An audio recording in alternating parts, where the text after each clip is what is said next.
Good morning everyone, Gajan from Henry's here in beautiful Chennai, India. And in this video, we're going to talk about on-location photography. Specifically, what do photographers mean by working the space? We're going to get into that. I'm going to give you 5 tips. Let's get this started.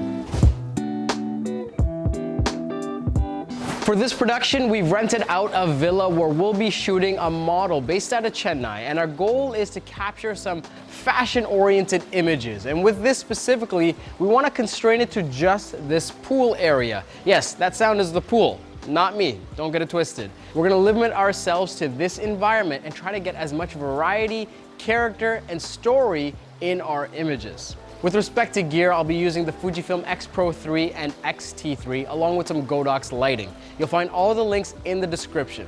Now that you know what's about to happen, let's go ahead and set up our production.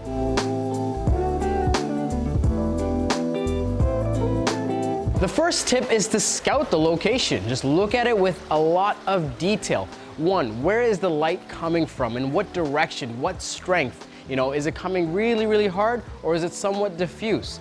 The other thing to consider is where's the light not hitting? Where is the shadows and how strong are those? Further to that, look for the lines, look for texture, look for color. What else is happening that may be of interest for your images? When you're looking to get the most out of your production and you're on location, it's all about attention to detail. Tip number 2 is changing your perspective. And as you move from an area of your location to another, before you go to the next step, change your focal length. It's a really easy way to change the look of the area that you're shooting in. On my X-Pro3, I'm using a longer prime lens, a 90mm, which is the equivalent of about 137mm. On the X-T3, I have something wider, a 16mm lens, which is the equivalent of about 24. Working with 2 perspectives allows you to get variability into your shots, but also maximize the area that you're working in, and overall allows you to get the most out of your production. Tip number 3, you might not expect, but it's to fill in the story. Now, we have a shot list. We planned out some of the key shots we want to get.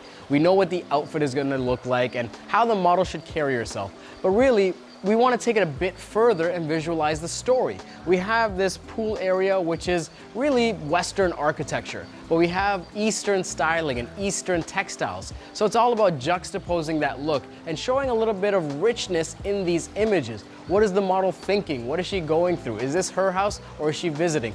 All of these nitty-gritty details you may not consider, but when you start to visualize, allows you to tell a story in your location.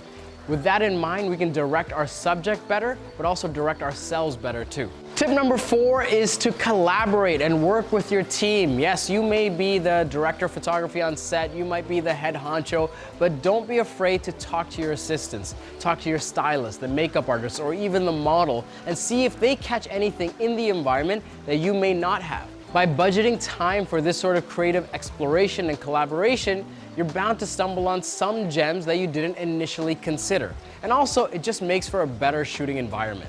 Tip number 5, my last tip, is find a way where you can easily review your images in between shots as quick as possible, as seamless as possible. What I like about the Fuji system is that they have their remote app. You can have it loaded on your mobile device and have low-res JPEGs transfer over as you're shooting. You can also do tethered shooting, but this is wireless. So as we move from a different look or maybe to a different area of this pool, I can quickly take a look at my iPad and see the images. And just to make sure we got the pose right, the look right, or if there's any minor corrections we need to make. Having time to review in between your production is something that can be critical to the overall success of your shoot. And there you have it, 5 simple tips for you guys to maximize your location and really work your space. I hope you found this useful. If you have any specific questions, let me know in the comments below. And if you haven't already, be sure to subscribe to our channel and turn on notifications so you know when a new video comes out. Again, my name is Gajan. Thank you so much for watching, and I'll see you next time.